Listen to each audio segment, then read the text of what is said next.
Welcome to Wine Soundtrack USA. Listen to the passion with which producers narrate their winery and their world. In 30 answers, discover their stories, personalities, and passions. Hello, friends and listeners of Wine Soundtrack. This is Allison Levine, and today I am in the Rita Hills with Justin Willett of Tyler Winery. He's the owner and winemaker. Justin, welcome, and tell us about Tyler Winery. Thanks for having me. Well, Tyler Winery was founded by me back in 2005. Wine really wasn't in my family at all. I was just interested, waiting tables, got curious about wine, thought I should make a few barrels, and so I did, back in the cellar at Arcadian, where I was working, just kind of learning how to make wine, and it's just kind of gone from there. Wow. And so what's your total case production, and what are you focusing on here? Now we make about 15,000 cases for Tyler, predominantly Pinot Noir and Chardonnay from here in the Rita Hills. And I know that you have a couple different vineyards. They're all in the Rita Hills? Yeah, so right now we're out at the May Estate, which is a vineyard that I planted from scratch back starting in 2015, planted in 2017. So here's predominantly Pinot Noir and Chardonnay, and we've got a little bit of Syrah planted as well. And then towards the end of 2021, we acquired, with a few partners and I, a vineyard on the other side of the appellation called Fiddlesticks. So about 100 acres planted, originally all to Pinot Noir. Since then, there's been a little bit of Gruner planted, but first kind of thing we did when we took it over was, one, turn it fully organic, and two, take about 25 acres and turn it to Chardonnay. Ooh. So we pulled about a quarter of the vineyard, and those are now replanted and grown strong. Wow, that's great. Chardonnay over there. And are your wines available across the country in different markets? Are they direct to consumer, international? Where can people find Tyler wines? All of the above. We export about 40% of the production internationally, so quite a lot for a producer from around here. I think we make a little bit more of an international style of wine that translates maybe a few more places around the world. So that's always been strong for us, and then we sell of the remaining, that's split pretty evenly between direct-to-consumer and also U.S. distribution. Great. So you said you didn't grow up around wine, and it wasn't until you were working in restaurants, but what is your first memory relevant to wine?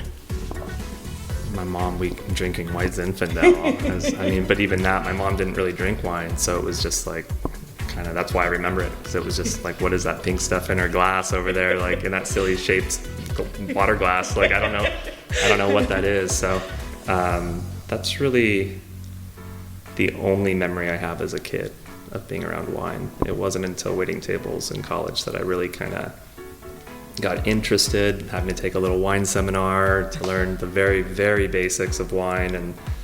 But a couple of buddies and I that I was living with, we all just like to cook and pull corks, so that's kind of how it started. So is there a particular wine that stands out as one of those aha moment wines, maybe in the beginning of your career? I mean, I know you drink a lot of really good wine and you've been exposed to a lot of great wines, but is there one that kind of stands out? 90 Chauve, yeah. The guy that really taught me wine, a guy named Robert Evans that I was working for at a restaurant in LA called Doug Arango's. He was really fantastic, both with his knowledge and also just super generous with his cellar. And so I helped them really kind of put the restaurant together. And so, before there was even a bar on the bar top, just plywood sheets, we'd go get takeout, and then he'd go in the cellar and pull out a bottle of Rumier or Koch or whatever. And so that's literally how I learned Burgundy. Only with the best. I know. It was a fortunate position to be in. If I only knew then what I know now, right? But it was a really cool crash course in European wine, in classic California. I mean, Robert had a fantastic cellar, and it was a great place to learn. Wow. So if we were to come to your home today, what kind of wines do you have in your cellar? What do you drink? Is it all over the world? Do you have a lot of Burgundy in there, or is it a lot of locally produced wines, or a mix? And what grapes? It's a mix for sure. I mean, I think if you were to ask me, say 5 or 10 years ago, I would have said, yeah, we drink almost exclusively Burgundy in all of its shapes and forms, but or rather Pinot Noir and Chardonnay, I should say. I mean, whether it's Champagne or Burgundy or Chablis or whatever. I mean, that's really what we focused on. I think, not that I'm tired of it, but I think there's just so many other things, and I think actually experiencing new things now is what kind of keeps me more stimulated with Pinot Noir and Chardonnay. That is the lion's share of what I'm working with. And so, because the lion's share is Pinot and Chard, do you think there's a such thing as a perfect variety? Would you say one of those is, or is there no such thing? I would say the best variety is Chardonnay, period. Like, really? In all its forms. I mean, desert island variety for sure. I mean, again, in all its forms, right? From bubbles to Chablis to Chardonnay to Fruity. I mean, there's so many epic places, the Santa Rita Hills. I mean, there's so many truly spectacular places, and Chardonnay at its best is hard to beat. Absolutely. Obviously, drinking a lot of Burgundy and other wines of those caliber, scores play a big role in those. And then I'm sure they play a role in your wine as well. And I'm wondering what your opinion sort of is in wine critics and scores in the world today. I think today there's so many ways to get your information, right? It wasn't like it was even when I started 20 years ago. I mean, back then a critic could really make or break your brand. Mm-hmm. And a lot of people were catering to a style to satiate certain palates. And whereas today, I think as the industry grows up, there's so many people to read and so many ways to get your information that you don't have to just get it through like this newsletter that shows up once a quarter, year, or whatever, and then you just race to your fax machine to start like ordering wine. I mean, there's a lot of ways to do it today, and so I think the role of the critic has changed. I think it's not so much the kingmaker as more like a experience or information provider that really is going to help the consumer on their journey. Mm-hmm. And you don't make wines to a style to please someone. No, I'm difficult. So I mean, my attitude was always, I'm going to make the wines I want to make, the wines I want to drink, and then I'm going to go find my audience. And originally it was on the leaner side of what was going on in 2005 or whatever, and people were like, "You're nuts picking this early. Like, how are you going to sell that?" You know. And I mean, I look at those wines today, and I'm like, "Phew, those are ripe." You know. But it's been cool to see through just people's travel or this accessibility to more knowledge just about wine, and through all of these different critics, or just through whatever. I mean, it's today you can learn so much faster, and you can kind of wade through things in a very different way. Mm-hmm. That I think really allow for people to figure out what they like to drink faster, right. and I think that's like most important. Well, speaking of what you like to drink, if you had to pick, could you pick red, white, or rosé? Oh, I drink white wine. Yeah, I mean we open 10-1 white to red at the house. Still or sparkling? I'd say probably 50-50. 50-50. Yeah, we drink a lot of bubbles. Because it pairs with everything. They do. Well, speaking of pairing, you mentioned that you and your friends like to cook, and that's when you started to get into wine. Food played a big part. How do you approach food and wine pairing? Do you have rules you follow, or do you have tips that you use, or is it really what's open? I mean, obviously, drinking a lot of Pinot and Chard, you're in a very nice zone of food-friendly wines, but are there certain things you look for? I go to a restaurant, I crack the wine list, and I figure out what I want to drink, then I eat around what I'm going to drink. So maybe I'm not the best person for the true food and wine pairing kind of scenario, but I just think you should drink what you like. Yeah. And I think in time you'll kind of go certain directions if exposed to the right things, likely. But just because people say you're supposed to drink Bordeaux with lamb, or never have red wine with fish or something. Totally. I mean, I think it's like start, learn, and likely you'll gravitate towards certain things. I mean, I think you start with bolder, richer wines, and you usually end up wanting to drink leaner, more acidic, finer wine in time. I mean, and if you don't, that's fine too. Right. Yeah. Well, speaking of leaner wines, you said that was your style. I mean, that is your style, but how you started out probably against the trend when you started. If for someone who hasn't had the pleasure to taste Tyler wines yet, what do you think they're missing out on? I think a big part of what we try to do here is express time and place. And I was tasting through a bunch of Chardonnay barrels today, and I was saying to Matt, who just started working with us in the cellar, and I was just saying, the style is no style. The style is being confident in your terroir, being confident in your farming, and being okay being behind the wine, and not needing to sit out in front with the heavy hand of the winemaker, whether that's through picking decisions or oak usage or batonnage or whatever, extraction and reds. I want the wines to be pure and elegant and be frankly built in a way where they're going to age gracefully. I mean, they need to be certainly pleasurable now, but really reward patience. And I think here in the Santa Rita, we're in the perfect place to do that. I mean, you can have wines from the 70s, 80s, 90s that are drinking so beautifully today. I mean, it just gives me a lot of confidence now with even more knowledge and information. We can make wines that really can go a long way, and that's to me when wine is really the most fun. So of the wines you produce, if space aliens were to land on your property and knock on your door, we're up in the hill with a beautiful view, and they came here, which of your wines would you welcome them with to say welcome to Tyler? Probably have to have some May Estate Chardonnay. Yeah. I think it hit all the buttons. You said Chardonnay. I should have known. So you were talking about Santa Rita Hills being a perfect place. You have 2 vineyards here. You've been here for a while now. You planted this vineyard. You're working with another, and you've obviously worked with other vineyards in the valley over the years. And I'm curious, we know every vintage tells a different story, and you're trying to talk about place and time. But how much variation do you see from vintage to vintage, or do you see a lot of commonality from year to year? I mean, I think generally speaking, in California, we're blessed with really beautiful weather more often than not. So when people from the East Coast come to California, there's no seasons here or whatever. But in time, and once they've spent some time here, they certainly see them. Mm-hmm. They're more subtle. It's not as obvious with just bright red leaves and snow and whatever on the. But we had a proper winter this year, and it was cold and rainy, and it's finally the sun's kind of sort of out today, but it's still been cold and gray for the last number of months.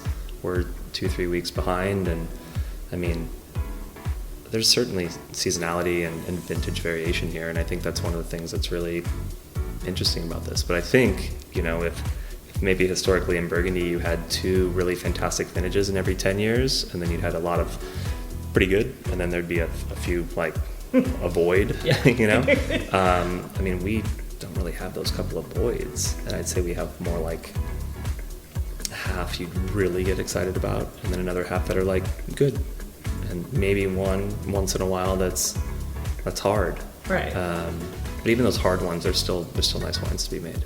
So are there any signs or predictors that you look for that are going to tell you what a harvest might give you? I mean, the first is rainfall around here. And when you're looking at wood, at pruning, and really seeing like how things grew last year, I mean, that's a big indicator of how this year is going to go as far as like it's like degree of difficulty in diving or something, right? Like if you have good wood, now you have the opportunity to potentially have a good crop. And then if we can lay like a nice winter rainfall pattern on top of that, even better. And then if we have nice spring weather, especially during flowering, okay, now you're starting to line up a number of different things that set us off with the potential for a nice harvest. And by nice, I mean not just nice weather, but also a crop load that's balanced, to big enough to not get too concentrated. I mean, here, because we're in a really low yielding area, just naturally, I mean, these marine sediments are quite poor as far as their nutrients, and just being so close to the coast and having the breeze and relatively cool temperatures, I mean, it's just a lot of things kind of going against us, but these things that make it harder also make it good. So I think it's coupling all those things together, and then also seeing like, okay, well, how did flowering go? Great, fruit set went well. Now let's hope to not have those heat spikes in August or September, which we tend to have right around Labor Day. So if we can navigate those, that's really kind of, I mean, like 22 we had them, 20 we had them, 21 we did not have them, 19, 18 didn't have them.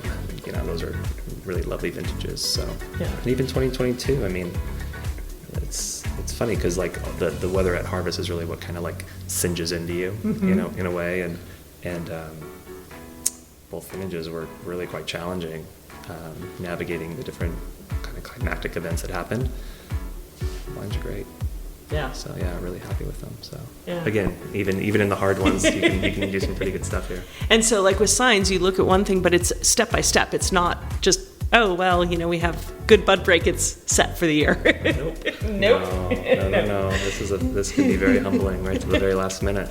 So when you're walking through the vineyards, you know, we hear about some of those crazy biodynamic producers that talk to their wines and play music and such, but often I find that winemakers talk to their vines, and I'm curious if you've been caught speaking out loud or if it's just a telepathic kind of communication, but what sort of communication do you feel you have with these vines that you're intimate with them, you planted them, they're your babies? Yeah, you know, I mean, planted the first vines down there with my little boy, you know, a number of years ago. I mean, it's a place I know pretty well at this point. Talking directly to them, probably not. I mean, sending them some good vibes, absolutely. But no direct talk. I mean, but a lot of chit chat with those that you're out there working vines with, for sure. Yeah. So when you were a little boy, what did you want to be when you grew up? I mean, if wine wasn't something you knew about, what was on your radar? Man, a lot of sports growing up. I was pretty certain I was gonna be a fireman or something, you know, as a kid, and then I just played. I mean, my sister and I both. It was really our time was spent playing sports. What sport is your favorite? I went to college to play golf, and my sister went to college to play basketball. So that was kind of what we did. And your favorite golfer? Gosh, I mean, all time Tiger. But I mean, I just grew up in that era, right? So that was he was the center of the universe as far as that was concerned. And if Tiger Woods won another championship, came out of retirement, and he could come out and win again because he's just Tiger Woods. Which of your wines would you want to give to him as a reward? Friend of a friend who's hung out a fair bit with him.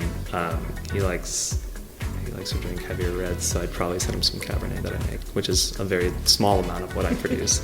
Where do you source Cabernet from? It comes from Happy Canyon, so east end of the valley, about a 30-minute drive east of here. Yeah. See, so small, I didn't even know that. Yeah. And when you're not working, how do you like to spend your free time? Usually chasing around my two little boys at this point, they're 9 and 4, and so they're a handful. But we spend a lot of time skiing in the winter, a lot of time at the beach in the summer, and my older is starting to climb a little bit, so I'm taking him rock climbing and getting him introduced to golf. So I mean, it's never a dull moment. Yeah. Starting all over. And on those rare occasions you can set a romantic evening for you and your wife, put the kids to bed and stuff. You said you guys drink a lot more white wine than red. You're 50-50 sparkling and still, but are there any particular wines you open up that kind of make it a special night? My wife really loves Provaux, so usually Jerome Provaux is somewhere in there. Laval and Provaux and Cedric Bouchard's wines are usually, those are her tops. So. And I'm sure you don't hate drinking those either. No, I suffer through them. So when you look back at your career to date, and I'm talking about career because family is obviously something that would come first to mind, but what would you say is one of your proudest achievements to date? The fact that I don't have any partners or investors, that I've done this from scratch. I don't come from money. I grew up in a very blue-collar, middle-class family, and I just kind of figured it out as I've gone and taken it on the chin a number of times. And, you know, it's been cool to grow what was a few barrels in the corner back in 2005 to a relatively substantial operation today, and feel really fortunate to have these opportunities. And But it's like the same thing I heard a lot when I was playing sports is that, the harder you work, the luckier you get. And I do think that holds true in all things in life. Wonderful. Well, my next question was going to be about a piece of advice that you take, a good piece of advice, and that is a great piece of advice. I'm wondering if there was something, a teacher, a mentor, maybe Robert Beckett, Doug Arangos, or someone, a piece of advice someone gave you along the way that is something that you try to carry through life or through work, or even your approach to winemaking. Early in my winemaking, I got invited to, right next door to here at Clo Pepe, I got invited to a dinner that Steve Pepe was hosting, and Wes Hagen both invited me to come. And so I was very young, and I show up, and it's Rick Longoria and Richard Sanford and a few others, and Steve was serving some really lovely Burgundies that night, and after a bottle of DRC, Wes comes out of the kitchen with a bottle I had brought Kathy, Steve's wife, just as a thank you for having me. And it was like my first vintage, and I think I was just starting to have a vintage bottle, and I made some crack about like, this will be a hard act to follow or something. And Richard, who was sitting next to me, turned and looked at me and just said, "Don't you ever apologize for a wine you've made. You've worked far too hard." And it just like sent chills down me, and it was said very calmly and very warmly, but it's always stuck with me, obviously, 20 years later, and I think that's a big part of it right there, is just like, and I think as I've grown up in this business, I understand better that I think I'm far more forgiving or patient with all the wines that I'm exposed to, because I understand how hard this process is, and while I might not care for a glass that's in front of me, but at minimum, there's a certain level of time and energy that went into it, and so I find myself far more tolerant and patient than maybe I was. Whereas in the past, maybe I kind of, if I don't like your wine, I'm not sure I like you, and I'm not sure we can be friends. But now I know that that's ridiculous, and thank God I grew up. We can have different palates and still get along. Totally. So we're sitting at a long table here, and there are a few empty seats. We've got a bottle of Tyler in front of us, and I'm curious if there was anyone from any walk of life, living or deceased, that you would want to be sitting next to sharing a bottle of your wine.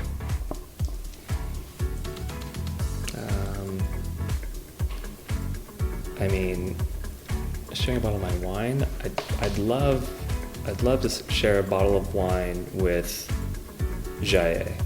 I think he'd be a really interesting, because I think he was modern for where he was and what he was doing in Burgundy, and kind of like moved away from a lot of the conventional norms of how you did it there. And I've just heard so many fantastic stories about time spent with him that I think it'd be really fun to have one myself. That's right, and you won't make any apologies for your wine. Yeah. So complete this sentence for me. A table without wine is like? A boring meal. Very simple. So we're almost finished. I just have a couple questions. You said at the very beginning that Chardonnay in all of its forms is one of those desert island wines. If you could take 3 wines to a desert island, what would they be? I would probably bring a bottle of Peter's Blanc de Blanc, probably Chatillon. I would bring a bottle of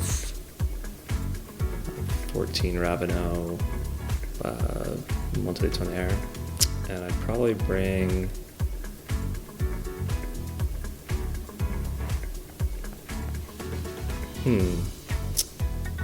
a bottle of Lamy Saint-Aubin, maybe like 07. I want to come to your deserted island.